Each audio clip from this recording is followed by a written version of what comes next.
Hey everyone, Dave here, and welcome to Tolkien Adaptation Month!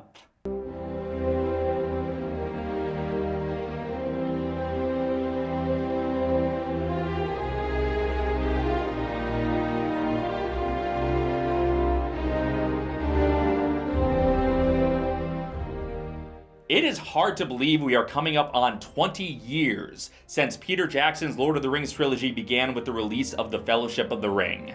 Oh, I remember that release well. I grew up in a Tolkien-loving family. My dad read The Hobbit to me when I was very young, and then I read it myself when I was a little bit older, and then I read the trilogy when I was slightly older than that, but still way too young to actually understand half of it, and I knew more than anything that I wanted to grow up to bring Middle-earth to the big screen. Then I found out some guy from New Zealand was beating me to the punch. So I awaited the filmed adaptation of Fellowship of the Ring with half excitement and half bitterness. My parents pulled me and my siblings out of school for opening day, and we sat there and we watched the film. And well, I was sad to say it, but reluctantly I had to admit that it was very good. They went with the right guy. They shouldn't have waited for me to grow up to make the movie. Yeah, it's not exactly a hot take, but I think the Lord of the Rings movies are quite good. All of the stars aligned as a director and crew with a dedicated vision for the text worked with a cast with incredible chemistry in some of the most beautiful locations in the world at a time when filmmaking technology had finally allowed this story to be shot believably. I love all three movies almost as much as I love the books. That said, I still have my nitpicks about the movies. So to kick off Tolkien Adaptation Month, welcome to the D-List, the show where I list things and my name begins with a D.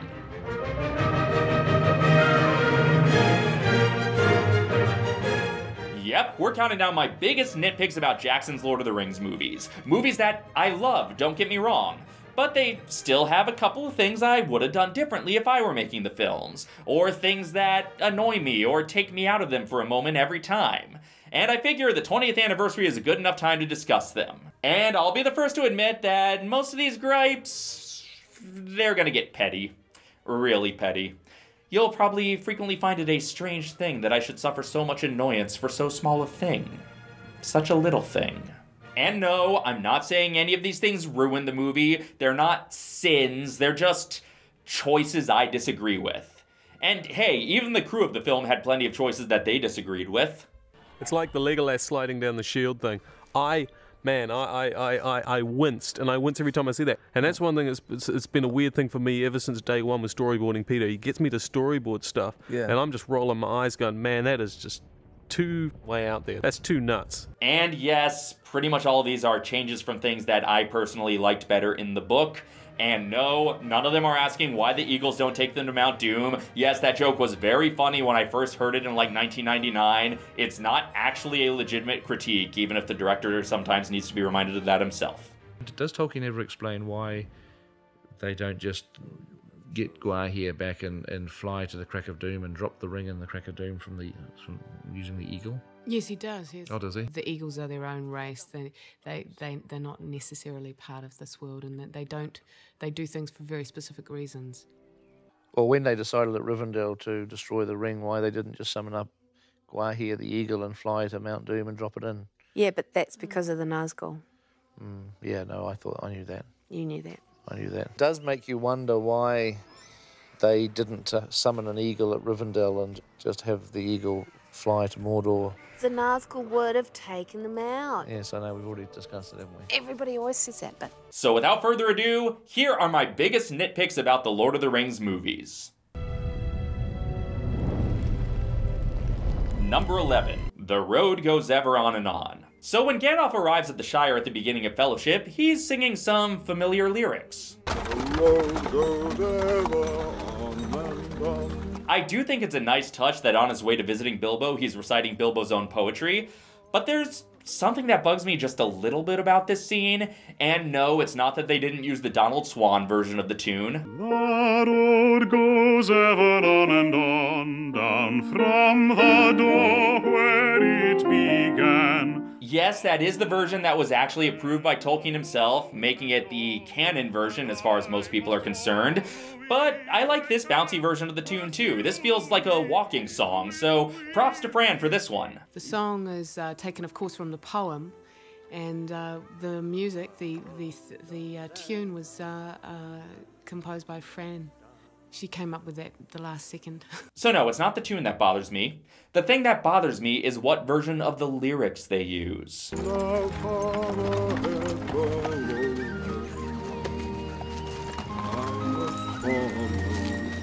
You're late. That is not the version Bilbo sang coming home at the end of The Hobbit.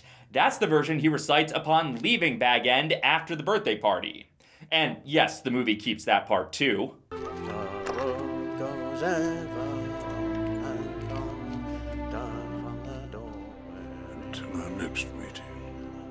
But why is Gandalf singing that melancholy version about following the road if he can before a joyous occasion? He doesn't know yet that a dangerous quest is about to launch. Even in all his wisdom, he's still not 100% sure about the truth of the ring just yet. And it just raises the question for me of, in this adaptation of the story, did Bilbo write that version earlier and already share it with Gandalf? I could be wrong about this, but the impression I got from the book is that he was reciting it extemporaneously when he was leaving Bag End, just like he recited the original version extemporaneously when he came home to Bag End.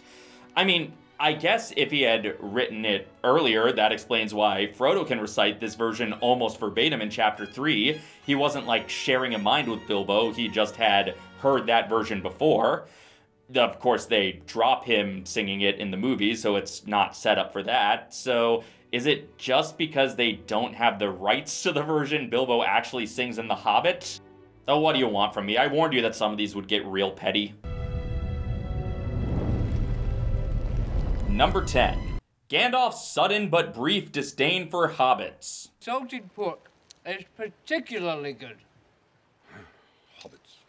That reaction seems so out of character. Gandalf is the only wizard who loves hobbits. He's practically obsessed with them. He's like an undergrad who studied abroad a year in Hobbiton and won't shut up about their pipeweed. Your love of the halfling's leaf has clearly slowed your mind.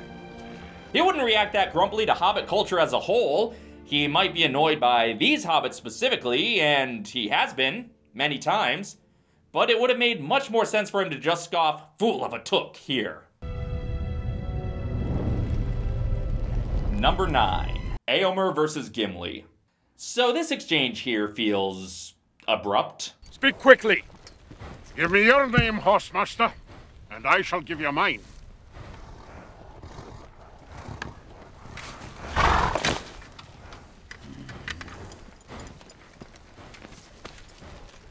I would cut off your head, dwarf, if it stood but a little higher from the ground. You would die before your stroke fell. Things got tense real quickly here. And the thing is, this exchange is in the book, but the tension is a little more motivated, as Gimli is extra rude to Éomer, because Éomer had just insulted Galadriel. So naturally, Gimli had to snap back, and things escalate tensely, but, like, not inappropriately. But I suspect that they might have filmed the full version of this scene because the filmmakers talk about how important it was to put Gimli's love of Galadriel back in the extended edition of Fellowship because it's something that will come back in the next movie. I guess that was before they decided that even the extended edition really needed those couple seconds to be shaved. So now Éomer just threatens to murder Gimli while insulting his entire race just because Gimli bucked polite tradition. Give me your name, Horsemaster. I would cut off your head, dwarf. Look, he's having a hard day. Theoden no longer recognizes friend from foe, so Éomer might be acting a little hasty. I know some nearby creatures who might be able to help him with that. Number 8. Why doesn't Glamdring glow? So we all know about how Gandalf got his sword from the Troll Cave in The Hobbit, and Elrond recognized it as Glamdring, an elf blade made for the Goblin Wars of Gondolin. Much like Orcrist and Sting, also retrieved from the cave, the sword glows when orcs are near. Unless you're in the movie. Somebody asked me why Glamdring wasn't glowing. I must admit I didn't know why. Probably due to budgetary cutbacks. Budgetary cuts? Not enough blue left. It has been suggested that maybe people who haven't read the book would be too confused by another sword glowing without explanation, but I think general audiences would understand if Gandalf had the same kind of magic sword as Frodo. Now I will accept that maybe Gandalf's sword in the movie is not Glamdring. The same way Aragorn has a different sword in the movie because the shards of Narsil are still in Rivendell. I will accept that, but I demand an elaborate backstory for this Gandalf sword too. Chop chop, get to writing, Philippa and Fran. Number 7. Everything about Farmer Maggot. So a while back, my friend Dominic Noble made a video where, spoiler alert, he talked about how Farmer Maggot's character is so different in the movie that he doesn't even qualify as the same character from the book. Basically, his qualm was that Farmer Maggot in the movie is a sniveling worm, and Farmer Maggot in the book is a tough badass who stands up to the Ringwraith sternly. Now, Dom is absolutely correct that Farmer Maggot's portrayal in the movie is not consistent with Farmer Maggot's portrayal in the book. Here's the thing. Farmer Maggot's portrayal in the movie isn't even consistent with Farmer Maggot's portrayal in the same movie. Like, clearly, this is supposed to be Farmer Maggot. He's got the dog and he has the exchange with the Ringwraith. But then later in the scene where he's actually named, his voice is a completely different person. And this is the one where his attitude is much closer to his attitude towards the Ringwraith in the book. Honestly, he should just always be portrayed like this.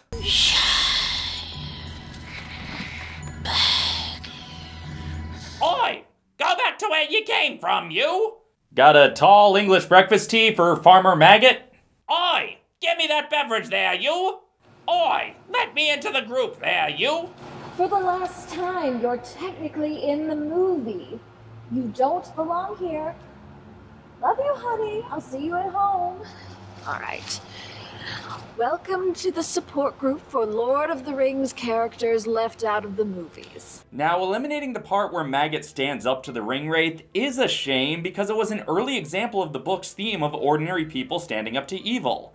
And in the text, we would later find out that Farmer Maggot is far from the only hobbit willing to stand up to evil, although some of the others needed a little help. We'll get to that. Still, while it's sad to lose this specific example of the theme, it's a theme the movies fortunately do not ignore elsewhere.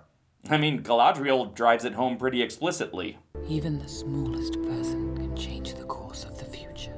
But I think the biggest thing Maggot's adaptation from book to movie loses is, ironically, the sense of loss he represents for Frodo. In the movie, Merry and Pippin steal from him because they're wacky comic relief, but in the book, Merry and Pippin are actually very good friends with Farmer Maggot. Frodo used to steal from him when he was a small child, and he's been so scared of him ever since that he hasn't dared set foot on his property or meet him again as an adult. But now Frodo realizes that he and Maggot could have been very good friends this whole time, and it hits hard for him what he's losing now that he's saying goodbye to the Shire, possibly forever. The missed opportunity for this relationship is a reflection of everything he's losing by going on this quest. Frodo says he'll come back if he can, and Maggot says he'll be welcomed back with open arms, never knowing that Frodo's planning on leaving for good. It's a small but heartbreaking moment. But, you know, in the movie version, we got a joke where the hobbits almost land in poop, so trade-off. Ooh, that was close. But okay, including the Farmer Maggot episode as it appears in the book would be a little bit of a long diversion for this point in the movie, and I don't dislike Merry and Pippin as comic relief characters, and I understand the arc of showing them being irresponsible early on so they can have their growth on the quest. Fine. So I understand the function of this scene in the movie, and I can be persuaded that it's worth having this way. So then I just have one question about it. How the hell does Sam know who Farmer Maggot is? If I take one more step, it'll be the farthest away from home I've ever been. You've been into Farmer Maggot's crop! I guess Sam just knows everything about every farm that he's never set foot anywhere near before? I mean, I wouldn't put it past him to just spend all his time studying maps only of farmland, but still, come on.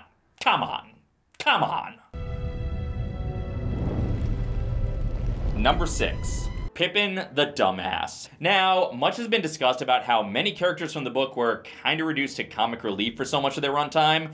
Gimli in Two Towers particularly has much of his dignity stripped away because, hey, aren't dwarves funny?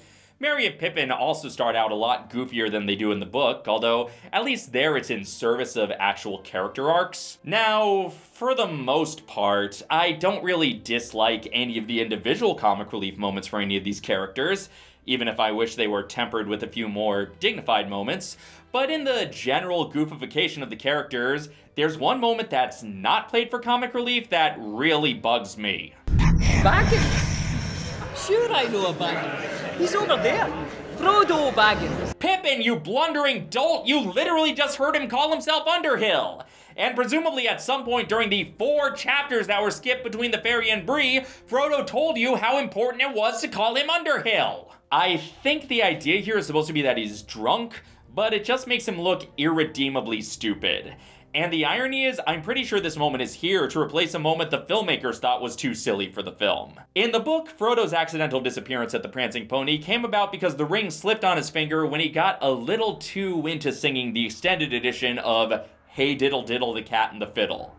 Yeah, that one's a Bilbo original. But of course, that wouldn't fit in with this scary, alienating version of Bree, so instead we'll just give the Fool of a Took the mother of all unforced errors. I'm surprised Frodo didn't just leave you there after all this. Number 5. The Fickle Ents. So in Book 3, Chapter 4, Treebeard, Merry and Pippin meet, well, Treebeard. He is aware of what Saruman is up to, and he believes something must be done.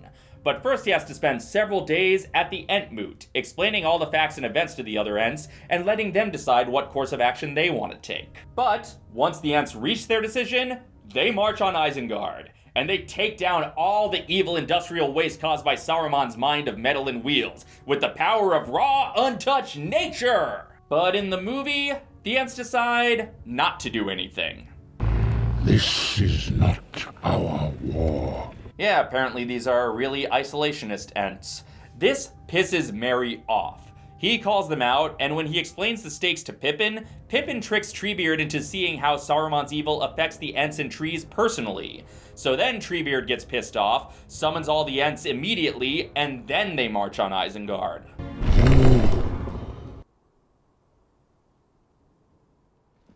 Many of these trees were my friends. Look, I understand that for various reasons, including notions of pacing and keeping the timelines correct, they chose to tack the beginning of the Two Towers onto the end of Fellowship of the Ring, and the end of Two Towers onto the beginning of Return of the King. So that left them with exactly 2 chapters of Merry and Pippin to stretch out over the movie. What's more, these are 2 chapters where Merry and Pippin are kinda reactive all throughout, so I also understand the desire to give Merry and Pippin more agency at this part of the story. Have them actually motivate the Ents to do something instead of just witnessing it when it happens. But this makes the Ents look really selfish.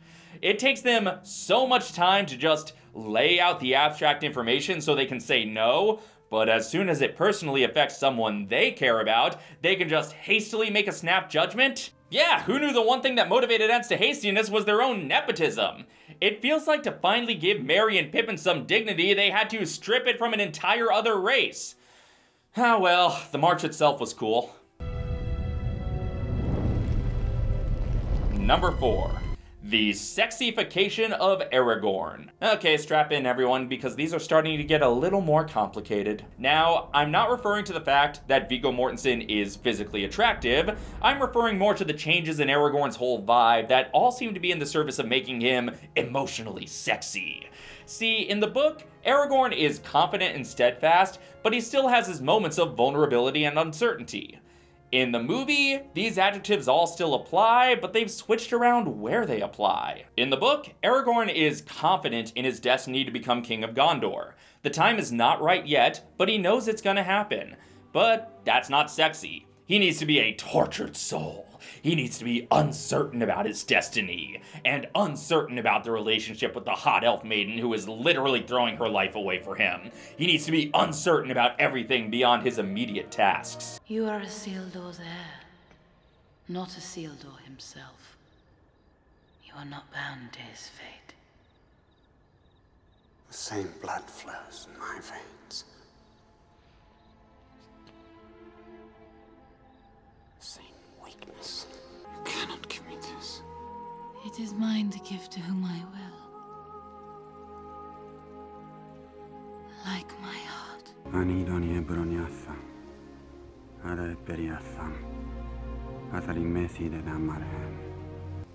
That choice is yet before her. You have your own choice to make, Aragorn. But then when you get to his immediate tasks, oh, now he's confident in a sexy way. In the book, Aragorn struggles over a lot of decisions, especially after Gandalf falls in Moria. He feels the pressure of being left in charge, and he actually stops for a moment to mourn. Unlike in the movie, where only the bad guy fights for the Fellowship's right to sit in their grief. Give them a moment, for pity's sake! By nightfall, these hills will be swarming with orcs! Oh, and let's not get started on how, in the book, Aragorn is genuinely interested in helping Boromir and Gondor. He just knows the ring won't help them, so he doesn't know exactly how to incorporate that task into the larger quest. How does that play in the movie? I will not lead the ring within 100 leagues of your city. Boy, they are not here to make friends. And after the breaking of the Fellowship, in the book, Aragorn wrestles for several pages over what to do. Does he follow Frodo? Does he go to Gondor? Does he track the orcs? It's a tough decision to make. There's no easy answers, and he agonizes over it for a while. In the movie, he's just in full badass action hero mode. Leave all that can be spared behind. We travel light. Let us hunt some orc. Ah yes, it's Tolkien's gift for language that really drew everybody into this trilogy. Again. I understand how they got to these decisions. I understand the desire to give Aragorn a self-actualization arc. And I understand that if you already have him insecure about his destiny, you'd better make him confident in other ways so he doesn't just seem mopey. It's just funny to me that the result is basically the Aragorn version of that evil character be like insert opposite of character's catchphrase meme. I think they could have crafted an interesting arc for Aragorn that didn't involve tortured soul self-doubt. Maybe he actually starts out arrogant about his destiny and has to learn humility. Maybe he starts out kinda dismissive or condescending to dwarves and hobbits, and he has to learn how to truly respect all the peoples of Middle-earth before he can lead his own people. There were ways to have him need to earn his throne without it just being, but I don't wanna update live journal, current mood brooding. And personally, I just think that having a heroic leader who still struggles with individual decisions in battle is more interesting than a confident, always correct guy who happens to be grumpy about what he needs to do later. You could have shown that heroism doesn't always mean having all the answers right away, but that's not as sexy as a tortured soul who knows exactly what steps to take anyway. Number 3. The joylessness of elves. Okay, so there are a lot of places in the movie that have a darker tone than they do in the books. Like, I already touched on this in Bree. In the book, the Prancing Pony has some elements of discomfort, especially for Sam, but overall it was a warm and welcoming place filled with hobbits as well as men, all of whom were excited to meet Mr. Underhill and his friends. There were some creeps at the bar, and things got more and more sinister in Bree as the night went on, but it didn't start out as the alienating, scary, 100% unfamiliar land it is in the movie. But that I don't have a problem with. I think it makes sense for the movie. It's in keeping with Peter Jackson's horror experience. It's fine for the world to be scary here. Not every darkening of Middle-earth for the movie is the wrong choice, but there's one thing about Middle-earth that really could have used a little more light than Jackson gave it, and it's the race that's kind of the key focus of Middle-earth. Why do we never see the elves being joyful? Aside from the prologue, the first elves we see in the film are the elves Frodo and Sam see going to the Grey Havens in the extended edition. They're going to the harbor beyond the White Towers. To the Grey Havens. They're leaving Middle-earth. Had this been an accurate adaptation of this elf encounter, Gildor would have been singing songs with them and giving them food and drink, while also offering dire warnings, but it would have been in contrast to the elves' default state of joy. The elves being seriously concerned shows just how serious things are getting. Where's Gildor? Oh, he thinks he's in the extended edition. Where? Those elves that Frodo and Sam see in the woods. So he thinks one of those extras is him, even though there's none of the conversation, or singing, or merrymaking. It's about as accurate a depiction as they gave your husband. Then there's Rivendell, which the setting looks appropriately warm and welcoming. It is the last homely house, but we don't really see any elves making merry there. We barely see any elves there, period. Outside of Elrond, Arwen, and the Council, and who can tell how many of those elves came from Mirkwood, there's like 2 or 3 deep background elves somewhere. You see this out-of-focus guy walking in the background. And Lothlorien is straight up sinister. I know there were some comments from people once they saw the movie feeling that Galadriel was a lot heavier and darker than she was in the books, and that's true to some extent. We did play her that way. Galadriel's a character that, I mean, it was so successfully portrayed that you are scared of her, or you never really lock onto her. You never understand her, or, you know, she feels very inhuman. And almost when they're leaving Lothlorien, it's almost a relief. When I read this sequence in the book, it's an elf paradise that they're so grateful. It's like the jeopardy is completely taken away, and they're able to relax. He thought that in the movie, it would totally undermine the kind of the conflict of and the drama of the story. Again, I understand that this is a dark part of the story, and I understand why the mood is low right now, but Galadriel is scary. Even before she's scary, she's unsettling as hell. Later on in the book, Frodo claims that this was the last time he had a laugh. Can't really picture a lot of laughing here. If you want us to be sad that the elves' time is over, it would help if the elves being around didn't feel like such a bummer. I don't know why. It makes me sad. Number 2, everything about Faramir. Man, was this a wasted opportunity. So, Faramir, brother of Boromir. In the book, Faramir finds out that Frodo has the ring, and he seems to toy with him a little bit. So that is the answer to all the riddles. The one ring that was thought to have perished from the world. And Boromir tried to take it by force, and you escaped, and ran all the way to me. And here in the wild I have you, 2 halflings, and a host of men at my call, and the ring of rings, a pretty stroke of fortune. A chance for Faramir, captain of Gondor, to show his quality. Ha! And then, he doesn't take the ring. Not if he found it on the highway would he take it.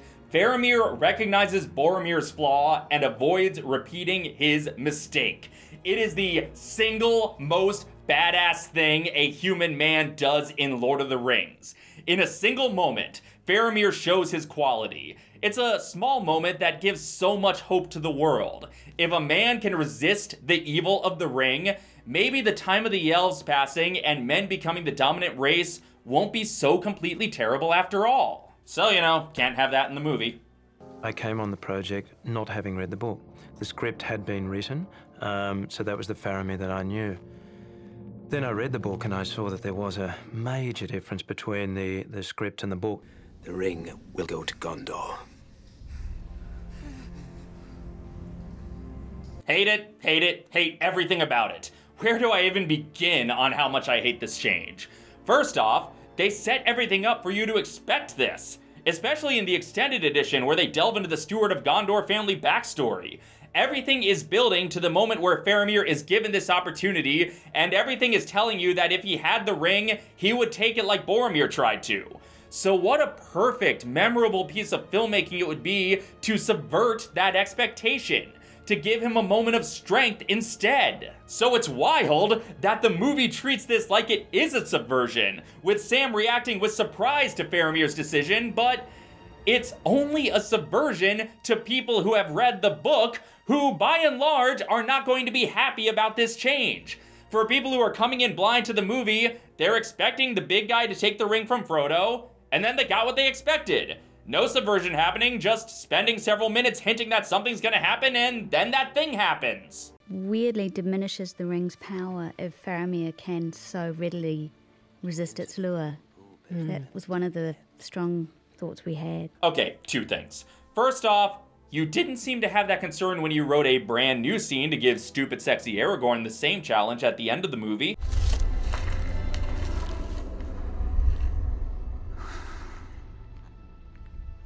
I would have gone with you to the end. Oh look, he overcame Isildur's weakness. That means his arc is over now, right? Second off, if you're trying to show the power the ring has over people, I do not think you succeeded.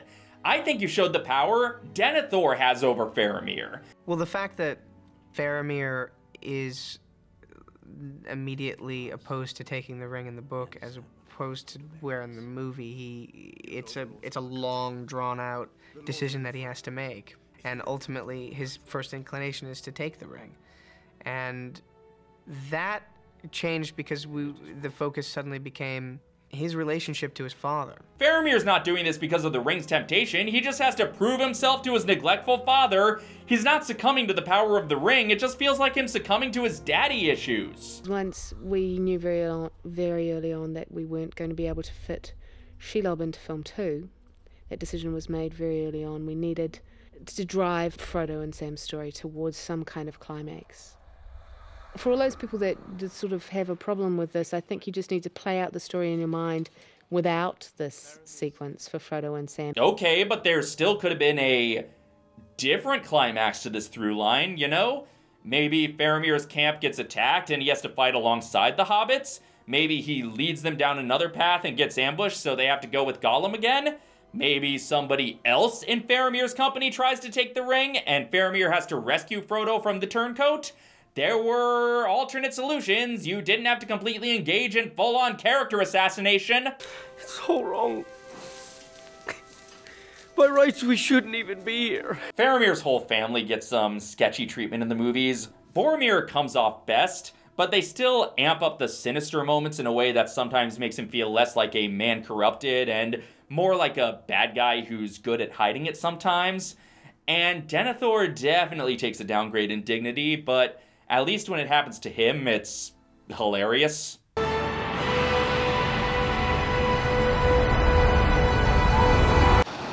Ibrahim? Perhaps it's a good thing I got cut. Did you see what they did to my in-laws? Not pretty.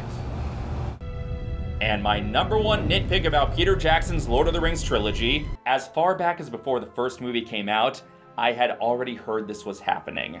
Part of me held out hope that the rumors were false, that they were going to secretly surprise everyone. But alas, it was true. They cut out the best chapter in the entire book. Cutting the Scouring of the Shire. Okay, so the Scouring of the Shire. For people who haven't read the book, you may have heard about this chapter, but you might not really know what it involves, so let me explain. When the hobbits return to the Shire, they find that all is not well. The Shire is under rough management ever since Lotho Sackville Baggins started calling himself the Chief. But since the hobbits just saved all of Middle-earth, they are well equipped to handle this threat. They quickly dispose of ruffians who had caused them trouble in their more innocent days, including Bill Ferny. They're arrested, technically, but the hobbits end up bossing around their captors more than the other way around. They find that the Shire has been devastated with ugly houses built and trees chopped down willy-nilly. They encounter some human ruffians from Isengard who tell them that Lotho answers to someone named Sharky. The ruffians try to mock and intimidate the hobbits, but they don't expect the hobbits to stand up to them, swords at the ready, so the ruffians just run away. The four hobbits decide to get all the good oppressed hobbits of the Shire together to overthrow their oppressors. Sam goes to recruit old farmer Tom Cotton, and he's like, hell yeah, finally, let's do this. And Tom's daughter Rosie is all like, go get him, Sam, and may I add, damn, you're looking fine.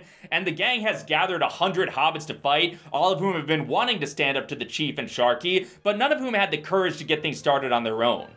Basically, the hobbits unionized the Shire.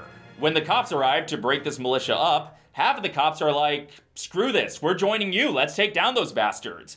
And the rest of the cops just leave. They scram so fast you'd think their supervisors told them to start considering public health. Farmer Cotton mentions that the only hobbits who haven't been taken over are the Tooks because those Tooks fight back. So Pippin goes to recruit his kin to the cause. Then the ruffians come back, so the hobbit militia hides. The ruffians try to arrest Farmer Cotton, and the militia ambushes them like Ewoks. Mary's all like, get out of here. And the leader of the ruffians is like, whatever, we can take these pipsqueaks. He goes to attack Mary, and the ruffian leader is immediately shot dead by 4 hobbit arrows. The other ruffians surrender. Cotton then tells them more about what's been going on, including that Lotho's own mother Lobelia was arrested by Sharky's men. Sam finds his father, the Gaffer, and Frodo tells the Gaffer all about Sam's great deeds and newfound fame, which Rosie Cotton is very interested to hear. The Tooks arrive, more ruffians arrive, the Battle of Bywater breaks out. It's bloody. The hobbits win, but not without some casualties. But don't worry, no named characters are killed. Frodo is the only one who never draws his sword, and indeed, basically he spends the entire battle reminding the other citizens not to kill enemies who have surrendered. Apparently the hobbits have awakened their own bloodlust. The hobbits decide it's time they went to the big boss, and on their way they see that the party tree has been cut down, which is the final straw for Sam. The 4 hobbits go into Bag End, which is in shambles, and they discover Sharky there.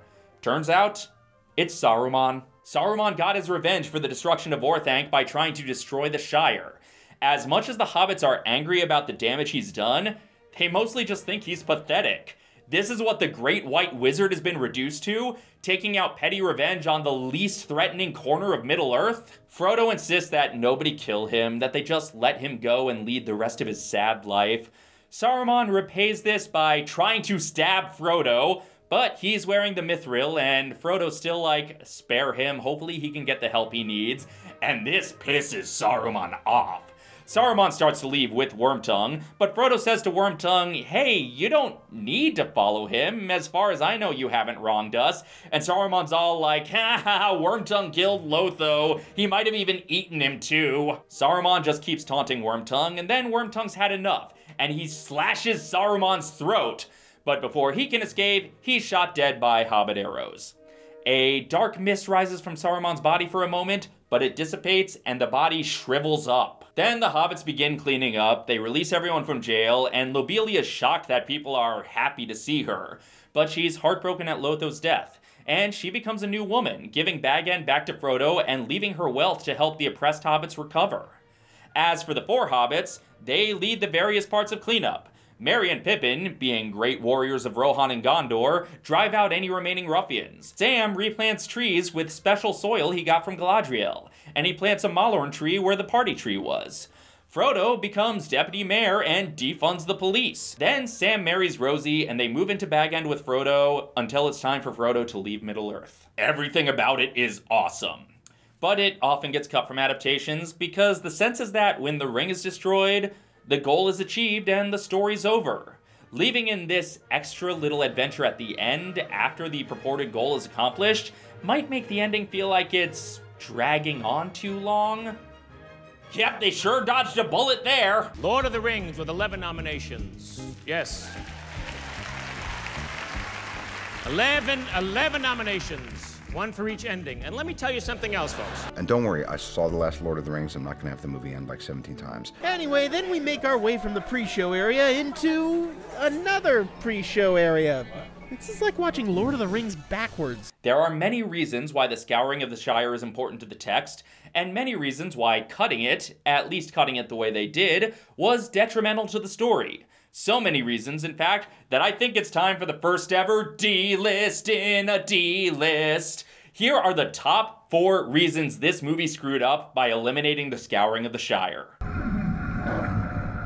Number 1-4. It is the essential finale of the Hobbits' arc. So 2 things are true when the Hobbits return to the Shire. 1, they have been changed by the horrors they face and find it challenging to go back to a normal life.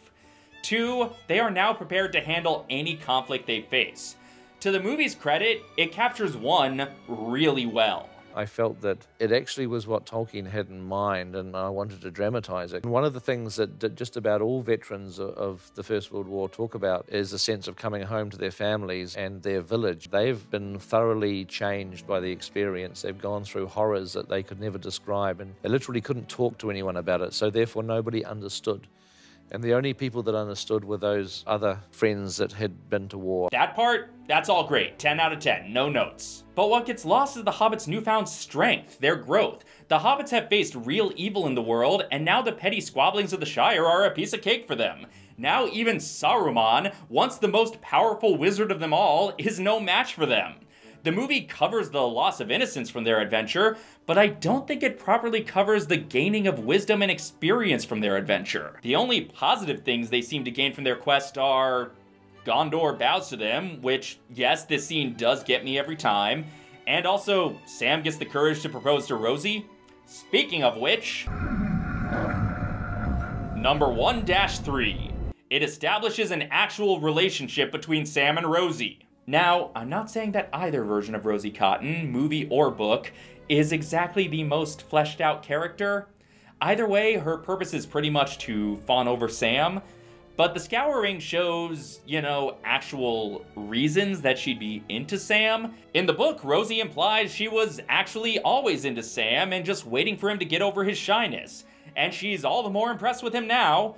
The movie Rosie is nice to Sam, which I guess in movie language means into him, but it's certainly a flimsier basis for a relationship, especially compared to his infinitely better developed relationship with Frodo.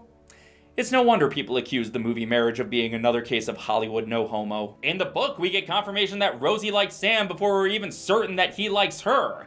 Again, it's the bare minimum of groundwork for a romantic relationship, but it's a hell of a lot better than the movie gives. Also, couldn't they at least have kept the part where Sam and Rosie move into Bag End so that the final shot would have been of Bag End and not some other hobbit hole we have no emotional attachment to? Number 1-2.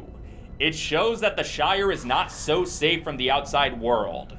I think what sucks most about the way they cut the Scouring is that they confirm that it didn't happen at all. And if you look at the edit, we don't know that they didn't go into the Old Forest. We don't know that they didn't meet Tom. No, but we know the Scouring didn't happen. When they get back to the Shire, nothing has changed. Or maybe some things have changed, but I sure couldn't tell. It was intended for it to have been not quite as it was when they first left. The way it's presented looks like nothing has changed. Old Proudfoot is still sweeping, just as distrustful as ever. It's a cute joke, but I think it fundamentally undermines one of the main themes of the story. And I think Tolkien perhaps makes the point that, that the Shire isn't invulnerable. It just thinks it is. But it too should actually bear some part of the pain and the casualties of Middle-earth. By showing nothing has changed, the idea comes across that if the hobbits hadn't gone on their adventure, they would have been alright, happily oblivious to the goings-on of the outside world.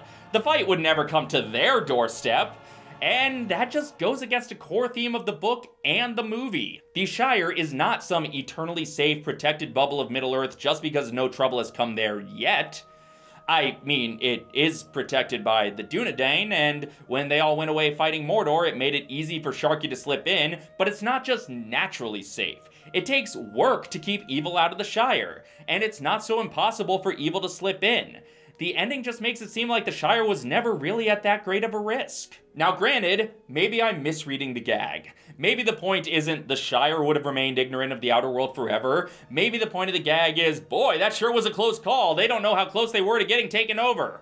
Had the Fellowship not intervened, this blissful ignorance would have been threatened. It is what will come to pass if you should fail. But I still don't think that comes across particularly well. And it's just not as effective as actually showing the Shire affected.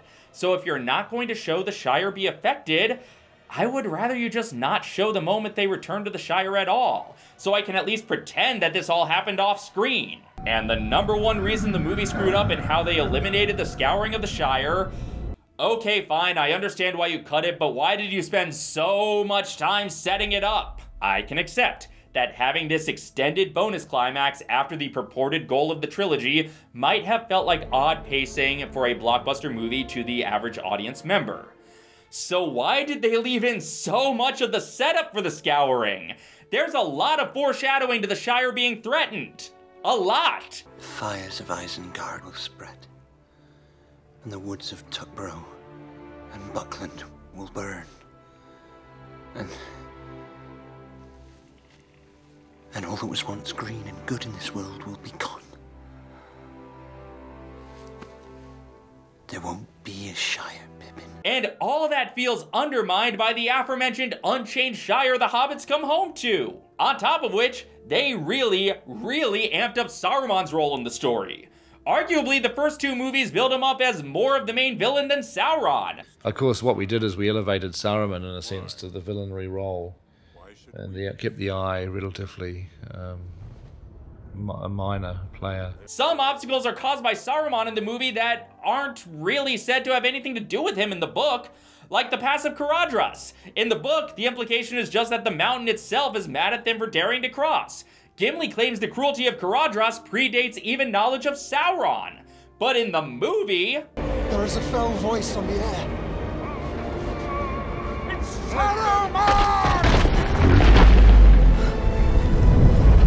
No, dude, I think that avalanche was just caused by you yelling. Saruman's role is spruced up throughout the film. His first in-person appearance in the book doesn't happen until everyone confronts him at Isengard, a scene ironically that doesn't even make it into the theatrical cut of the film. Every one of the many appearances he makes before that are either relayed by Gandalf or just hinted at happening elsewhere. So with the amount they built him up, you would think defeating him would be the climax of the trilogy.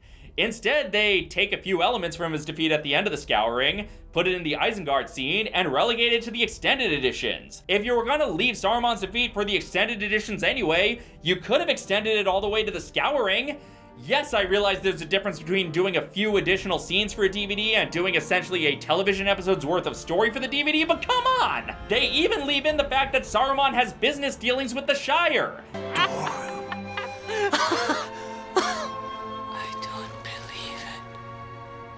Can't be. It says Longbottom Leaf. This sets up his role as Sharky, a role that is never once followed up on. This was the first time we were getting a complete Lord of the Rings movie trilogy. We finally had opportunity for a film to pay off all its setups, and then it doesn't? What a wildly unsatisfying thing to happen in what was otherwise a very satisfying film-going experience. And those are my biggest issues with Peter Jackson's Lord of the Rings trilogy. And I'm not trying to ruin the movie for anyone with these, because these don't even fully ruin the movie for me. They just mean I have to separate the movie from the books as two separate but overlapping things I enjoy. As Roger Ebert said in his review of Fellowship, that Fellowship of the Ring doesn't match my imaginary vision of Middle-earth is my problem, not yours. And it's true. I love that Peter Jackson was able to bring his vision of the War of the Ring to the big screen, and I kinda hope he's not the last to do so. I would love to see more Lord of the Rings adaptations with different takes. Not just that Amazon show that's happening, but more versions of this story specifically. In even more time, people will get to see the book in its own original light again, and perhaps one day someone might make a new version of it, who knows. Because after all, Jackson's cinematic vision for Middle-earth may loom largest right now, but before he came along, there was another vision that the fans could experience. Well, two other visions that were packaged as one, and we'll talk about those next week. But in the meantime, do you have nitpicks about these movies, or do you just want me to shut up and stop whining and enjoy the films? Let's discuss this all in the comments, and until next week, this is Dave, signing off.